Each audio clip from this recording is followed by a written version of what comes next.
We're interrupting your regularly scheduled programming to take you to the White House. Karoline, Leavitt at the podium.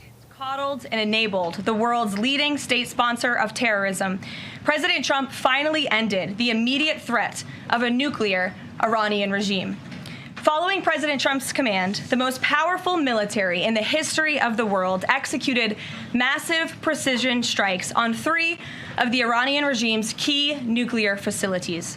The objective of Operation Midnight Hammer was to destroy the regime's nuclear enrichment capacity and stop the grave nuclear threat posed to the United States, Israel, and the rest of the free world.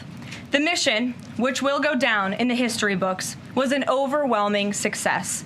Secretary of Defense Pete Hegseth and the chairman of the Joint Chiefs of Staff Dan Raisin Kane covered the operation in great detail at their briefing this morning at the Pentagon, and I encourage every American to watch it.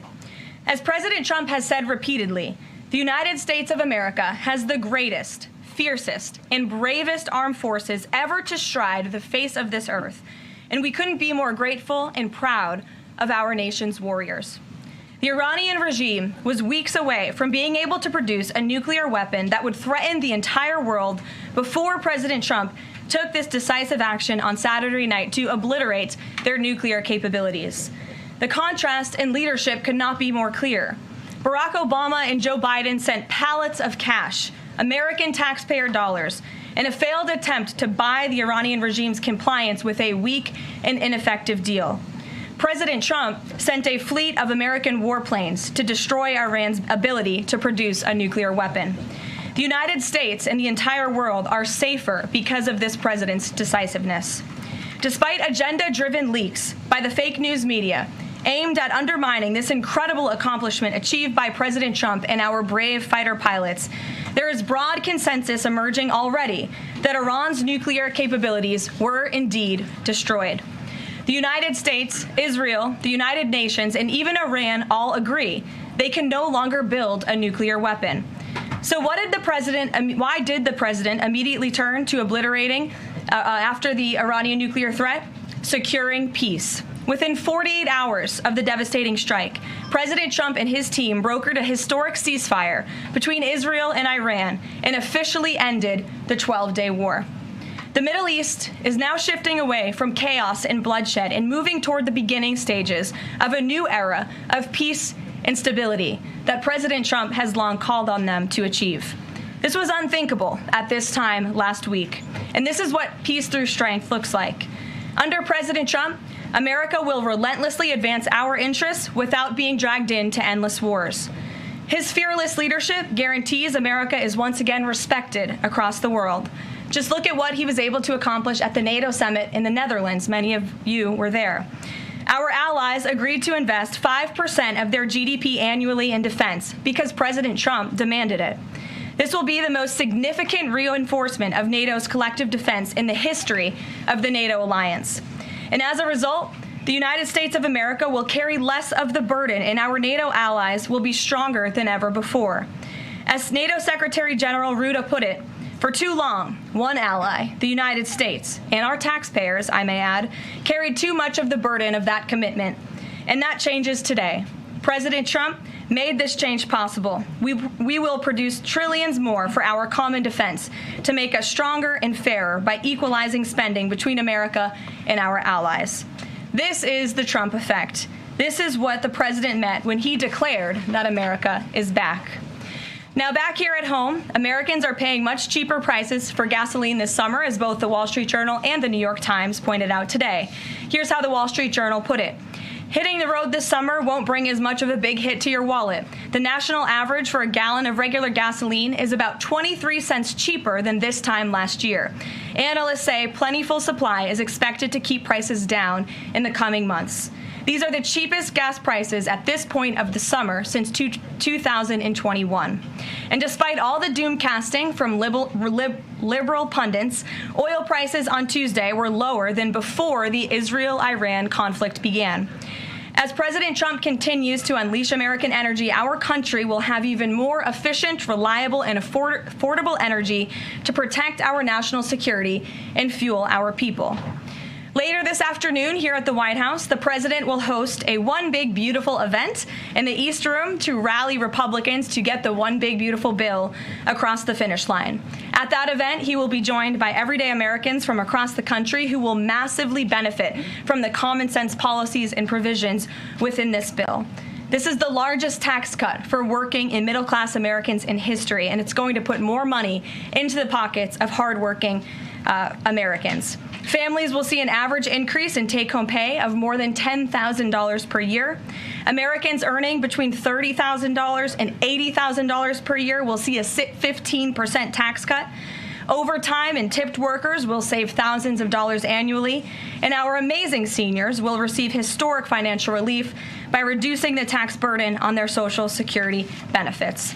Simply put, this bill is going to unlock the golden age of America.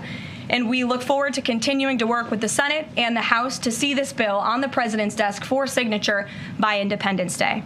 Here in our new media seat today, we have Colin Anderson with the Washington Free Beacon, who will kick off our question and answer. Colin, go ahead. Thank you, Karoline. We reported yesterday on a briefing from the Israeli defense minister in which she said the U.S. and Israel are working together to monitor any attempts from Iran to rebuild their nuclear program, and also that if Iran was to do so, the U.S. and Israel would work together to once again destroy that nuclear program. Is that aligned with the president's thinking? Look, the president, as I said in those opening remarks, Colin, and thanks for being with us today, views the Middle East on its way to peace and prosperity. And the president used strength on Saturday night. The whole world saw that the United States is indeed the most lethal fighting force in the world with those precision strikes on Saturday evening. But the president wants peace. He always has. And right now we're on a diplomatic path with Iran. The president and his team, namely Special Envoy Witkoff, continue to be in communication with the Iranians and especially our Gulf and Arab partners in the region to come to an agreement with Iran. As for our alliance with the State of Israel and that friendship and that partnership between the United States and the State of Israel, I would argue it has never been stronger. And we see a new era in which perhaps some of these Gulf and Arab states can sign on to the Abraham Accords. That was one of the president's most signature accomplishments in his first term, and he'd like to see more of those countries sign on in this second term. And so we look forward to sustaining a long and durable peace in the region, and the president wants to do that through a diplomatic solution. But as he proved on Saturday night, he's not afraid to use strength if we need to do it. Gabe. Thanks, Karoline. The president mentioned in a Truth Social post that no enriched uranium was moved from Fordo. What about the other two sites, Isfahan and Natanz? And how can the president be so sure that no uranium was moved? Well, what I can assure you is that the United States and our intelligence agencies and Director Ratcliffe and the president's entire national security team were obviously watching these sites very closely in the weeks and the days leading up to the attack on Saturday, which I will add was one of the most secretive and successful operations in United States history. I think many of you in this room would agree with that because none of you in this room knew about the strike on Saturday until it took place. So we were watching closely, and there was no indication to the United States that any of that enriched uranium was moved prior to the strike. From any of the sites? Correct. And then one more thing, Karoline. Next week, the president mentioned that there would be talks with Iran. Didn't mention any details, and Iran has not confirmed them. Can you share any details about any potential talks next week? We don't have anything scheduled as of now, but I spoke to our Special Envoy Witkoff at length this morning, and I can assure all of you we continue to be in close communication with the Iranians and through our intermediaries as well, namely the Qataris, who have been an incredible ally and partner throughout this entire effort. And as I said, this administration is always focused on diplomacy and peace, and we want to ensure we can get to a place where Iran agrees to a non-enrichment civil nuclear program, and there are many other requests that the United States has. Those details continue to really, they're just starting. Of course, the operation was just on Saturday night, but we are in touch, and if there is a meeting, we will let you know, as we always do. Brian. Thank you, Karoline. There's two. One on trade. On the July deadlines coming up for the trade deals, is that deadline still hard and fast for the president, or is he now considering even coming to trade deals after that deadline, and where is he on that going forward? I think the president has been asked this quite a few times by many of you in the media. I've heard him answer it at press conferences and at gaggles. He just spoke about it on Air Force One. The deadline is not critical. The president can simply provide these countries with a deal if they they refuse to make us one by the deadline, and that means the president can pick a reciprocal tariff rate that he believes is advantageous for the United States and for the American worker, and he will continue to do that. But as for the deals, our United States Trade Ambassador, Jameson Greer, I speak to him frequently. He's working very hard, and he has had very good and productive discussions with many of our key trading partners. And on the One Big Beautiful Bill, there's conversations on the Hill right now about the Medicaid cuts. I'm curious if the final bill that the president's been talking about comes to him and it has Medicaid cuts in it, will he sign it, or would he rather just Congress do away with those cuts? I think our friends in both the Senate and the House know exactly where the president stands on Medicaid. He wants to get rid of the waste, fraud, and abuse, and they are working to do that in the Senate right now. Jennifer. Follow up on that, on the Big Beautiful Bill. Is there enough time for Congress to work through the issues it needs to work through? I'm saying, does the president need to move back his deadline a little bit? We expect that bill to be on the president's desk for signature by July 4th. I know that there was a ruling by the Senate parliamentarian this morning. Look, this is part of the process. This is part of the inner workings of the United States Senate, but the president is adamant about seeing this bill on his desk here at the White House by Independence Day. And then on Israel, is there a date set for the prime minister to visit the White House yet? Is he coming in a couple weeks? There isn't a date, but the prime minister has expressed interest in coming to the White House to meet with the president and come to Washington. The president is obviously very open to that, but we don't have a date. When we do, we'll let you all know. Kate. The president suggested he was open to sending more Patriot air defense missiles to Ukraine. Is that going to happen, and were there any other assurances that he made directly to Zelensky when they met?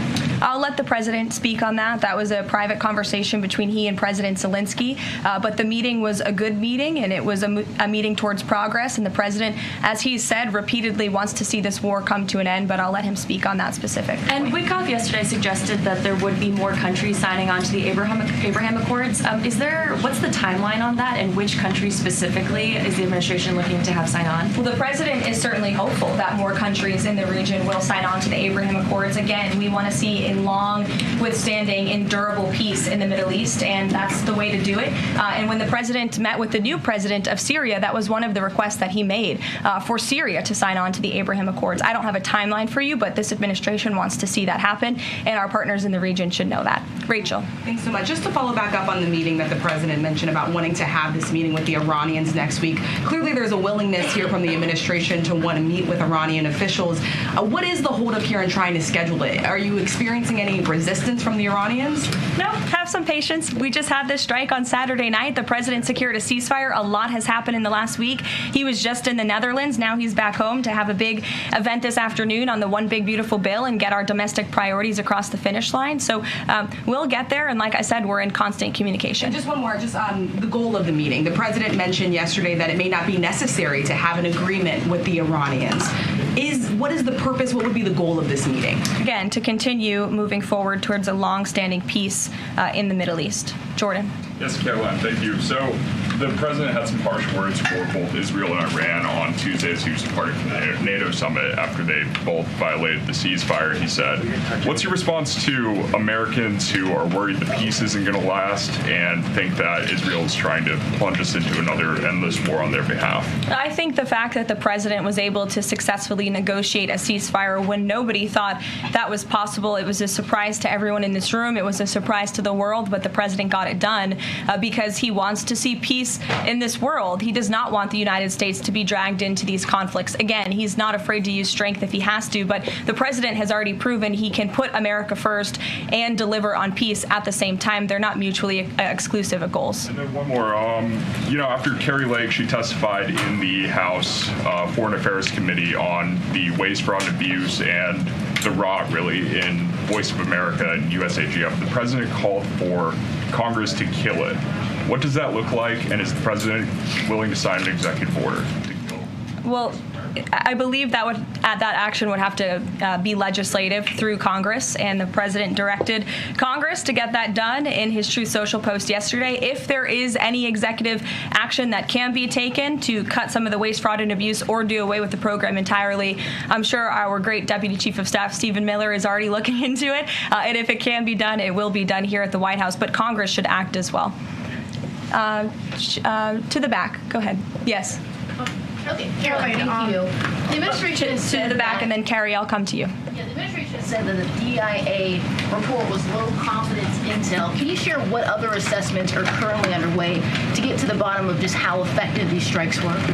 Yes. Well, I can assure you what the CIA director said, that when we look at the entirety of the intelligence that we have to this date, it concludes that these strikes on the Iranian nuclear facilities were absolutely successful. It was a total obliteration, as the president said. And not only does our own intelligence say that, but also the Iranian foreign minister has said that. We saw Israel conclude the same thing based on their own intelligence. We also had the United Nations say that as well. So I think the only other time the United Nations, Israel, Iran, and the United States has agreed on something is that the sky is blue, but they all agree that Iran's nuclear facilities were completely demolished. And I would just like to reemphasize, you mentioned this was a low confidence preliminary intelligence assessment, and the entirety of that assessment was not leaked to the media. Only tidbits of that assessment were leaked to CNN. And we have seen this playbook run before, where you have people in the intelligence community, or perhaps on Capitol Hill, we don't know, but I believe the FBI is investigating to find out who that leaker was,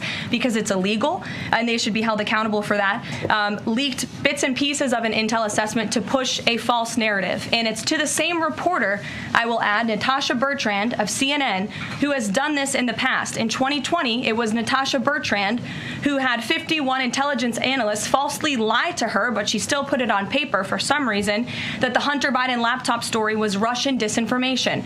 We all know that's not true, right? We can all agree on that now. That was a lie from the intelligence community.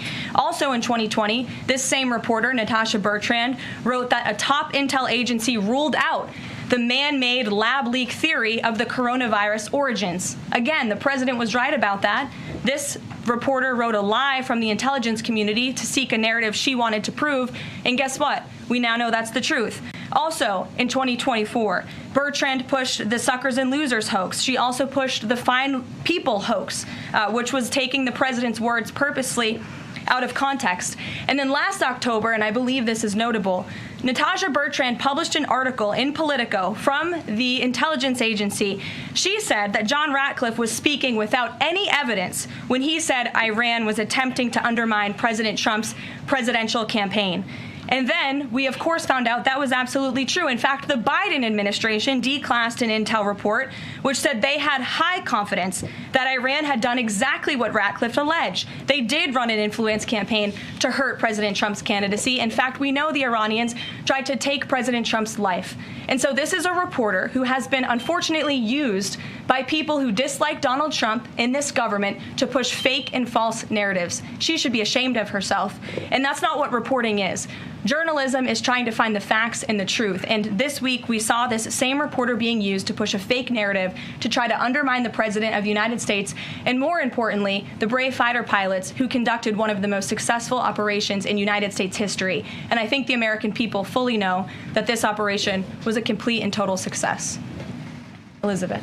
Thank you, Caroline. The Miami Herald recently published a story saying the Trump administration was targeting migrant foster children. The Trump administration has denounced this as false. Could you clarify the Trump administration's position on protecting migrant children, particularly the 300,000 lost under the Biden administration?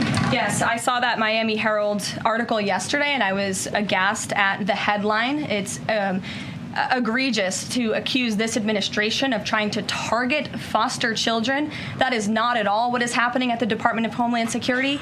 And I learned that the Department of Homeland Security actually tried to work in good faith with this reporter to get this story right, to explain that this administration is trying to protect foster children. We are trying to keep children out of harm's way, even if that means their parents are not law-abiding citizens. We want to protect children, unlike the previous administration, which allowed children to be trafficked and raped, and in some cases killed because of the open border policies. Unfortunately, the Miami Herald just completely degraded themselves with this report, despite having a full list of facts from the Department of Homeland Security. It's another example of fake news. And the May border numbers speak for themselves. Not a single illegal alien was allowed into this country because of this administration's border policies in the month of May. That means not a single child was allowed into this country country, possibly with human smugglers or human traffickers. And we know that was happening at the rate of thousands and thousands of children every single month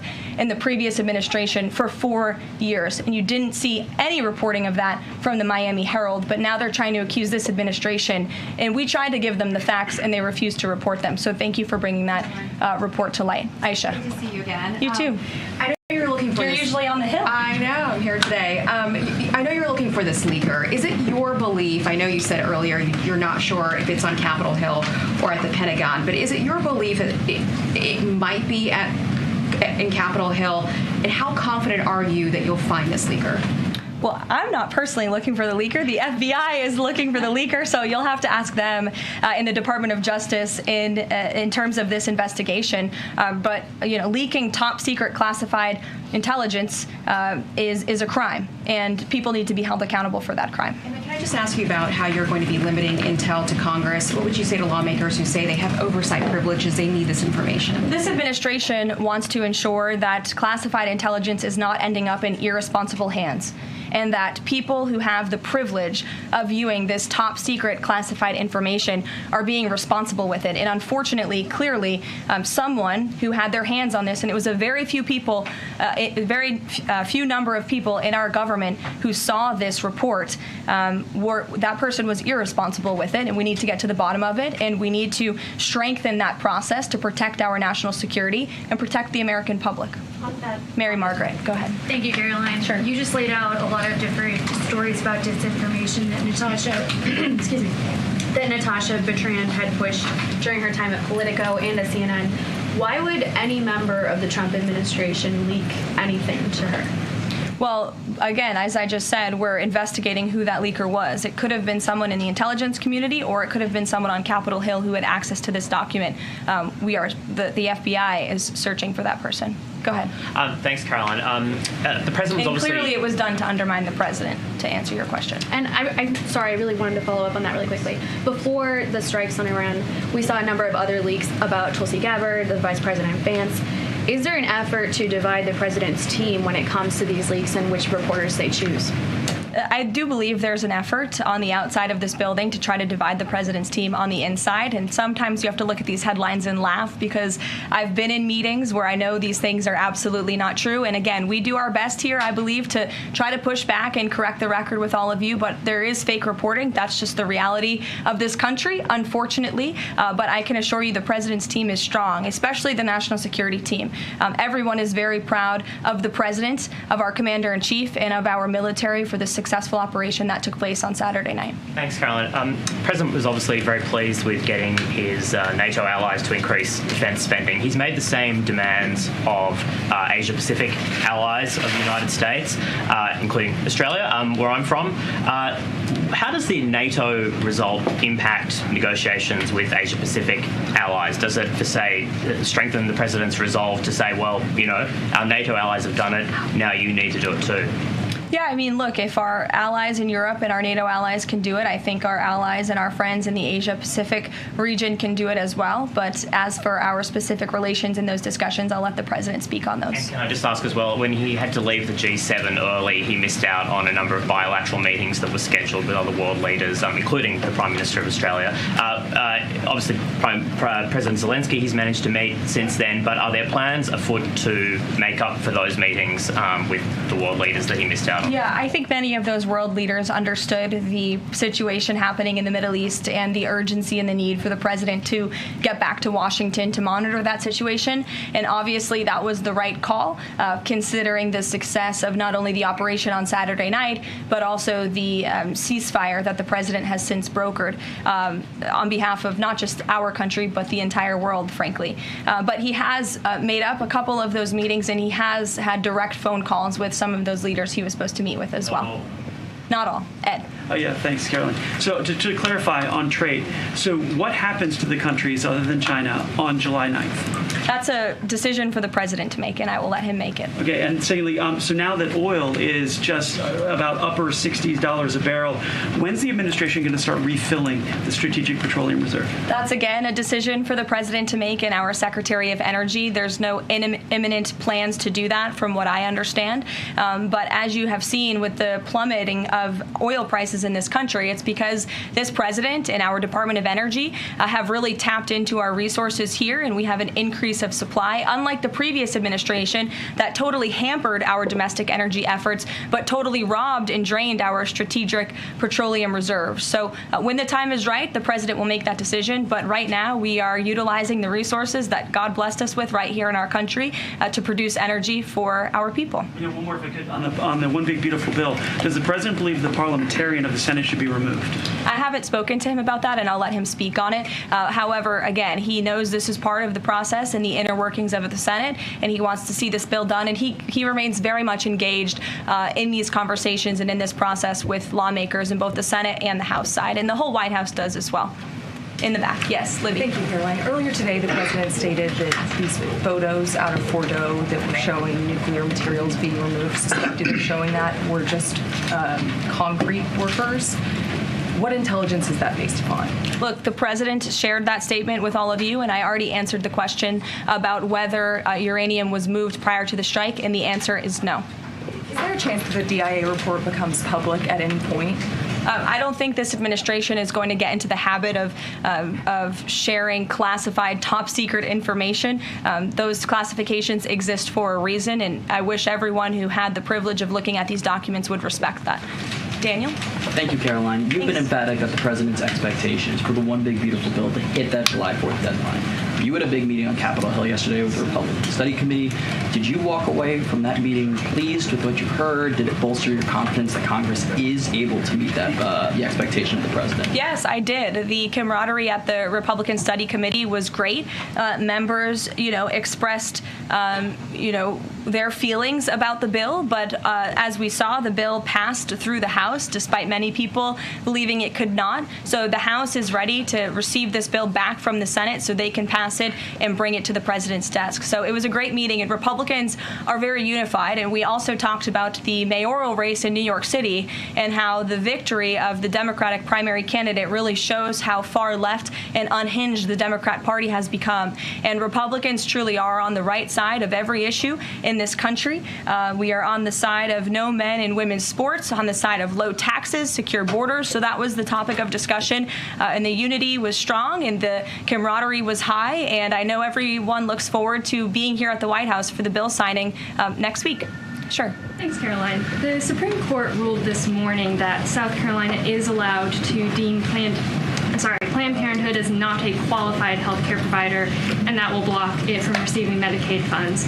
Does the White House have a statement on that ruling, and would the president support a standalone bill from Congress to defund Planned Parenthood at a federal level rather than letting each state determine it? I'll let the president speak on that legislative priority, but as for the Supreme Court ruling, the president has always maintained that Americans should not be forced to violate their conscience and their religious liberty by having their tax dollars fund abortions, and we're glad the Supreme Court ruled on that side today, or yesterday. Then on Iran, but on a domestic matter, in January, President Trump revoked security details for several former administrations, including Mike Pompeo, Mark Milley, and John Bolton. Given the heightened tensions with Iran right now, is he considering restoring those security details? That's not under consideration right now. Fran. If I could follow up on trade, and then I have a question about the bill as well. Are you saying at this point that there's no plans to extend that July 8th and July 9th deadline? I mean, especially with everything that's been going on, from Iran to the tax bill on Capitol Hill, is that under consideration at all at this point? Perhaps it could be extended, but that's a decision for the president to make. And as far as the bill itself goes, since the president has been back, what has he been doing beyond the event that he's having later today to try and get wobbly senators on board? Is he making phone calls, twisting arms? Is he having some people over to the White House? Can you tell us more about that? There have been meetings at the White House this week. I saw some senators rolling out of the Oval Office the other day, and the president remains on the phones talking to his friends in the Senate when necessary, and when they call, he picks up the phone. And I think that's why they greatly trust and respect his leadership. And we're having that big event event later this afternoon at 4 o'clock. I would encourage you all to tune in. We're going to have some great everyday Americans who are in attendance. We'll have some tipped delivery drivers. I think we're going to have a barber from the great state of Arkansas here in attendance. We're going to have some law enforcement officers, some Border Patrol agents, and Tom Homan will be speaking as well. So the point of this event is to show the American people how this bill works for them and how there are provisions in this bill that will change their lives. Can you tell us which senators you saw rolling out of the Oval Office? I'll let the president speak on that if he wish. I don't share details about his private meetings without his permission. Emily, go ahead. Today, the Justice Department announced it was opening an investigation into employment discrimination at the University of California, alleging they had race and sex-based quotas. Federal law bars hiring somebody based on their race or sex, but do you also object to universities working harder to make sure they have a diverse group of candidates to consider? And do you expect more investigations like this from DOJ? I have not seen that investigation from the Department of Justice, but I can certainly check in. What I can tell you, it's the position of this president that we want to restore a merit-based society and culture in the United States of America where people are not hired nor are they promoted based on their color of their skin or their gender. The president wants people to be hired in the workforce because of their merit and their skill, and I think most Americans agree with that. I'll take one more. Carrie, because I promised you earlier. So the Ayatollah Khomeini came out and said that Iran will, quote, never surrender to the U.S. That being said, what remains to do with the possible responses from Iranian proxies in the region and even in the U.S.? Look, we saw the Ayatollah's video, and when you have a totalitarian regime, you have to save face. I think any common sense, open-minded person knows the truth about the precision strikes on Saturday night. They were wildly successful, and it's what led to the ceasefire agreement between Israel and Iran, which the president is very grateful for. And the United States of America remains prepared to defend our assets and our personnel in the region. And again, I would just emphasize the success of the strike that took place on Saturday night, and the world is a safer place because of it. Thanks, guys, for coming today, and you'll see the president at 4 o'clock. Thanks.